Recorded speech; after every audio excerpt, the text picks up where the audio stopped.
একটা গণবিপ্লব হবে। আপনি শুনে রাখেন আমার কাছে কথা। আওয়ামী লীগের বিরুদ্ধে যে এত রকম কিছু সত্য তার সঙ্গে অনেক মিথ্যা মিশিয়ে যে একটা বিরাট একটা ওই গোয়েবলসের থিওরি দাঁড় করানো হয়েছে, আপনারা ক্ষমতায় থাকতে তা কি বুঝতে পারেননি? না কেন শুনেন, কেন বুঝবো না? আমাদের বিরুদ্ধে ষড়যন্ত্র তো আমি বললাম তো, ৭১-এর ১৬ ডিসেম্বর হয়েছে এবং ৩.৫ বছরে বঙ্গবন্ধু শাসন আমলকে নিয়ে বিষোদ্গার করা হচ্ছে ৭৫-এর পরবর্তী থেকে। কি হয়েছে? না আপনি সেটা একটি তো এই পদস্কে, ষড়যন্ত্রের কথা তো আপনি আমরা এখন ১৫ বছর আমি ধরেই একটি কথা শুনলাম, বলি তো সুলতানা এইবার শুনেন, এসে ফেল করলো কেন? সুলতানা আপনাকে একটা বলি, আমি তো রাষ্ট্রে একটা মন্ত্রী হিসাবে কাজ করেছি, এমপি হিসাবে কাজ করেছি বলেন।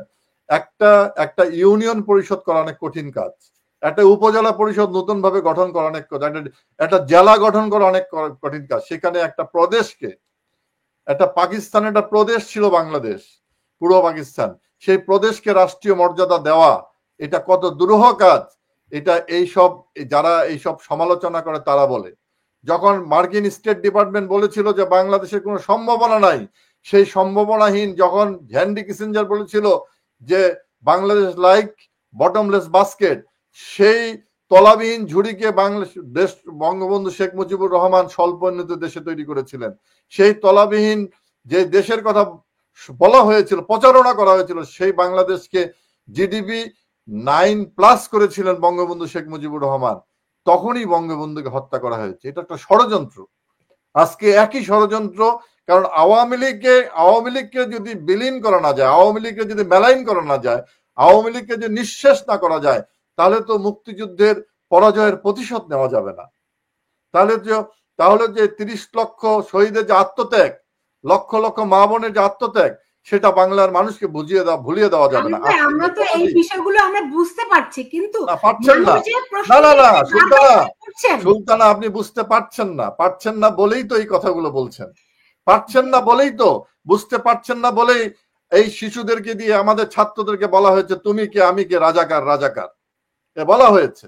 আজকে তাদের মধ্যে অনুশোচনা হচ্ছে, তাদের মধ্যে আজকে অনুধাবন হচ্ছে যে কি কতটুকু ভুল করেছি। বাংলাদেশকে আমাদের কোটার আন্দোলন করতে গিয়ে আমাদেরকে কিভাবে ব্যবহার করা হয়েছে, কিভাবে একটা দেশ কোটার কথা বলে স্বাধীনতা বিরোধীদের দখলদারদের হাতে চলে গেছে, দরিদ্রের রক্ত শোষণকারী তাদের হাতে চলে গেছে।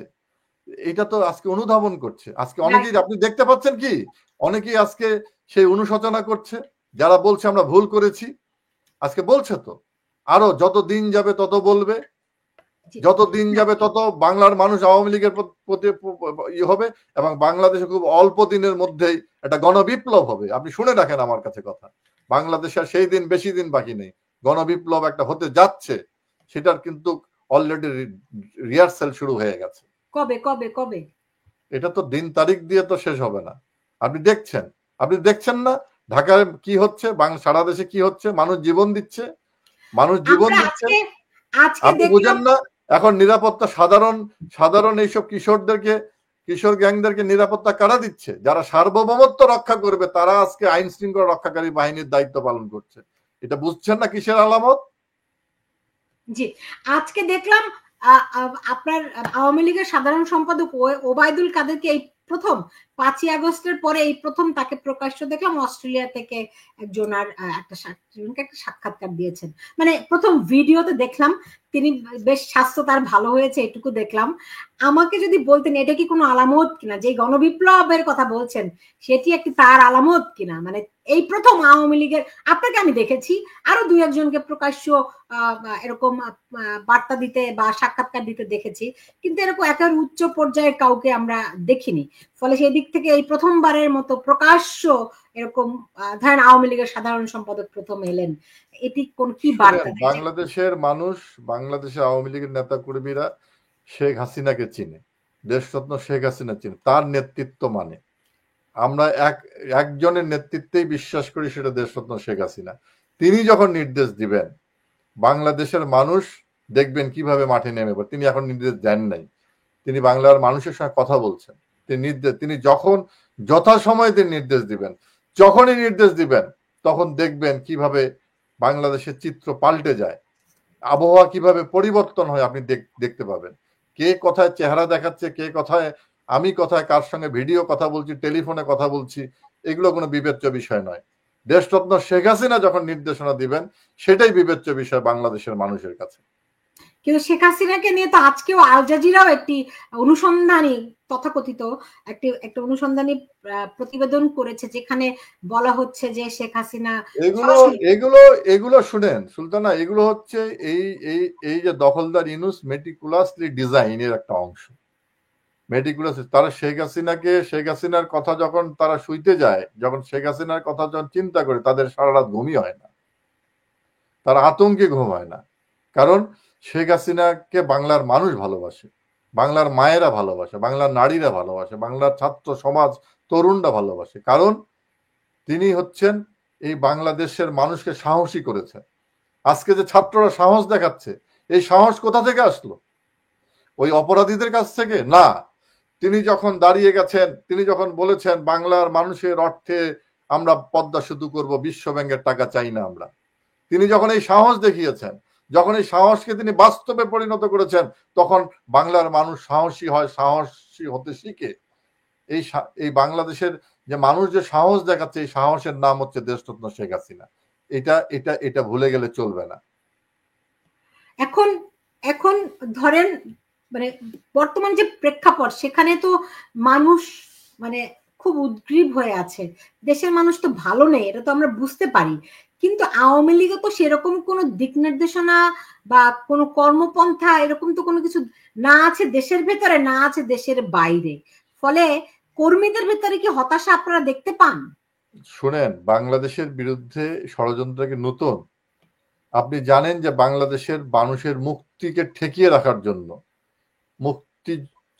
মুক্তিযুদ্ধের সময় বিজয়কে ঠেকে ৭ম নৌবহর পাঠানো হয়েছিল। বাংলাদেশের মানুষের টাকায় কেনা খাদ্য জাহাজ ঘুরিয়ে দেওয়া হয়েছিল। বাংলাদেশের সম্ভাবনা নাই বলে হেনরি কিসিঞ্জার স্টেট ডিপার্টমেন্টকে দিয়ে স্টাডি করিয়ে বলা হয়েছিল বাংলাদেশ বটমলেস বাস্কেট, কোনো সম্ভাবনা নেই। এগুলো তো ষড়যন্ত্র, এটা ষড়যন্ত্র। একই ষড়যন্ত্র আপনার বাংলাদেশের বিরুদ্ধে করা হচ্ছে, আওয়ামী লীগের বিরুদ্ধে করা হচ্ছে। কিন্তু আওয়ামী লীগ এই ষড়যন্ত্রকে কিভাবে জয় করতে আমরা জানি। আমাদের নিজস্ব পরিকল্পনা আছে সুলতানা, আমরা সেই পরিকল্পনা নিয়ে এগোচ্ছি। আমরা শুনতে চাই, দেশের মানুষকে নিয়ে আপনাদের পরিকল্পনা। আপনি শুনবেন না, আপনি জানবেন। আপনি শুনবেন কেন? একটা দলের যে পরিকল্পনা থাকে, সেই পরিকল্পনা তো মানুষ জানতে পারে, এটা তো কোনো গল্প না।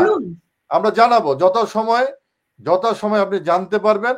আমি আপনাকে সেই মিছিলের কাফেলায় আপনি সহ গণমাধ্যমের যারা আছে, আমরা তাদেরকে চাই, যারা বাংলাদেশকে ভালোবাসে, যারা বাংলাদেশ স্বপ্ন দেখে যে আমার সোনার বাংলা আমি তোমায় গাইব, সোনার বাংলা আমি তোমায় ভালোবাসি, এটা আমরা মন খুলে গাইবো, নির্ভয়ে গাইবো। আমার জাতীয় পতাকা পথ পথ করে উঠবে, যেখানে কেউ বাধা দিবে না, যেখানে আমার খেলোয়াড়দের রক কেউ কেটে দিবে না, যেখানে কোনো শিক্ষক লাঞ্ছিত হবে না, যেখানে কোনো বিচারপতিকে অপমানিত হতে হবে না, সেখানে কোনো বিচার প্রার্থীকে নির্যাতিত হতে হবে না। আমরা সেই কাফেলায় আপনাদেরকে চাই। আমরা সেই বাংলাদেশ গড়ার জন্য প্রস্তুতি নিচ্ছি এবং যথাসময় আমাদের সেই কর্মকৌশল আপনাদের সামনে দেওয়া হবে। এখন আমি আপনাকে শেষ প্রশ্ন রাখছি যে ধরেন গত 1 বছরে আপনাদের নিজেদের মূল্যায়নটা আপনারা কি করলেন? দেশের এই পরিস্থিতি কেন হলো? ষড়যন্ত্র ঠিক আছে আপনি ধরেন, কিন্তু সব দেশেই যুগে যুগে ষড়যন্ত্র থাকে, তবু কেন কোন জায়গাগুলোতে ঘাটতি হয়েছিল এবং সামনে সেই ঘাটতিগুলো কিভাবে অ্যাড্রেস করা যাবে, এগুলো নিয়ে আপনাদের নিজস্ব কোনো মূল্যায়ন, পরিকল্পনা, দিক নির্দেশনা এগুলো আছে কিনা? ডেফিনেটলি আছে।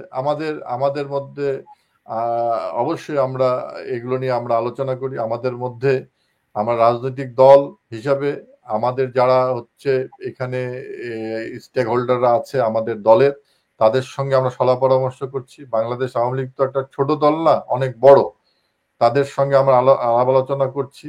এই পরিস্থিতিতে বাংলাদেশের আওয়ামী লীগের মধ্যে কি কি দুর্বলতা ছিল, সেই দুর্বলতা নিয়ে পর্যালোচনা করছি।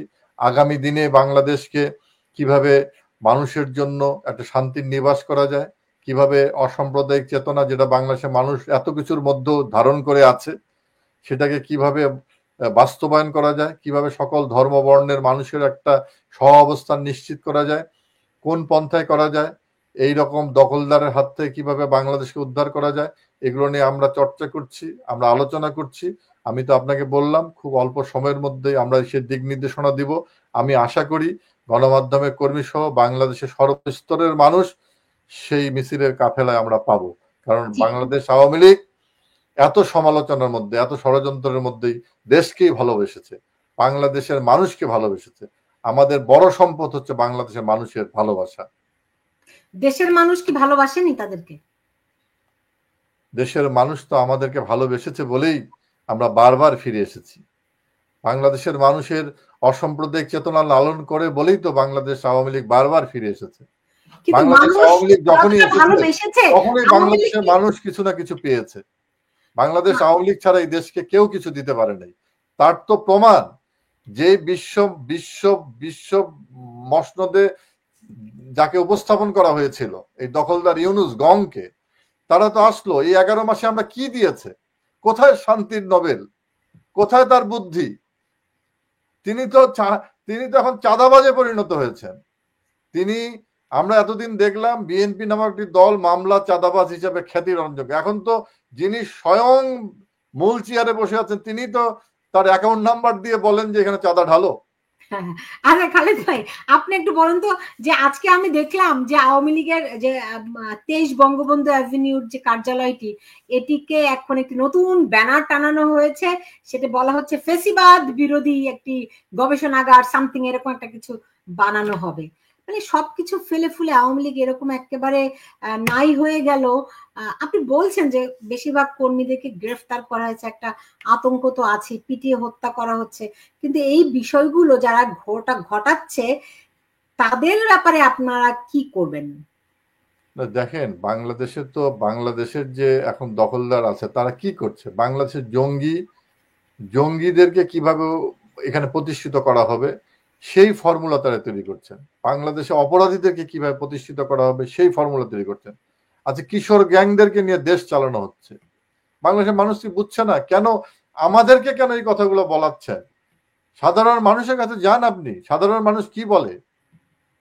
আমরা তো বলবে যে বলছে আওয়ামী লীগ তো এইরকমই কথা বলবে, কিন্তু সাধারণ মানুষ কি বলছে? আমার কৃষক ভাই, আমার কৃষক পিতা কি বলছে? আমার শ্রমিক ভাই কি বলছে? আমার গ্রামের মায়া বোনরা কি বলছে? আমার ছাত্ররা কি বলছে? ছাত্রদের কোনো শিক্ষা আছে?